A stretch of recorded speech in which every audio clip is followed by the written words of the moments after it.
লক্ষ্মীপুরের রামগঞ্জে অনুষ্ঠিত হতে যাচ্ছে উপজেলা ও পৌর বিএনপির বহুল প্রতীক্ষিত কাউন্সিল।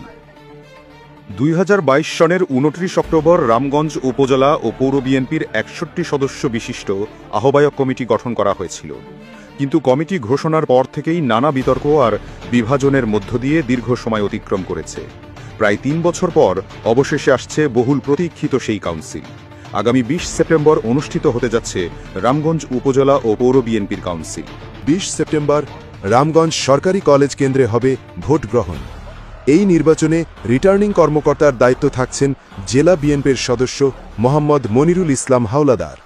উপজেলা বিএনপির সভাপতি পদে মুখোমুখি 2 শক্তিশালী প্রার্থী, বর্তমান আহ্বায়ক মোজাম্মেল হক মজু এবং সাবেক সিনিয়র সহসভাপতি শাহাবুদ্দিন তুর্কি। সাধারণ সম্পাদক পদে লড়াই হবে জেলা বিএনপির সদস্য ও উপজেলা বিএনপির সাবেক সাধারণ সম্পাদক আব্দুর রহিম ভিপি এবং বর্তমান সিনিয়র যুগ্ম আহ্বায়ক মনোয়ার হোসেনের মধ্যে।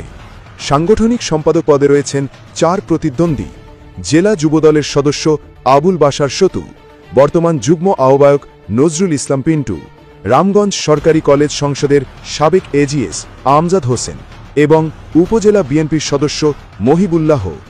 পৌর বিএনপি সভাপতি পদে রয়েছে হাড্ডাহাড্ডি লড়াই।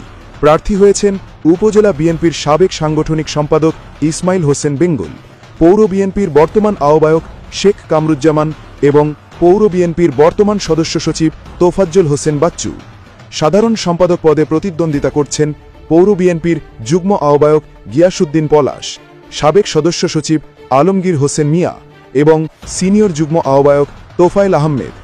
অন্যদিকে সাংগঠনিক সম্পাদক পদে 4 জন প্রার্থী: পৌর বিএনপির যুগ্ম আহ্বায়ক আওরঙ্গজেব বাবলু, সাবেক সাংগঠনিক সম্পাদক মিজানুর রহমান মিরন, পৌর বিএনপির সদস্য রেজাউল করিম জসিম এবং পৌর 1 নং ওয়ার্ডের সাবেক কাউন্সিলর ইকবাল হোসেন।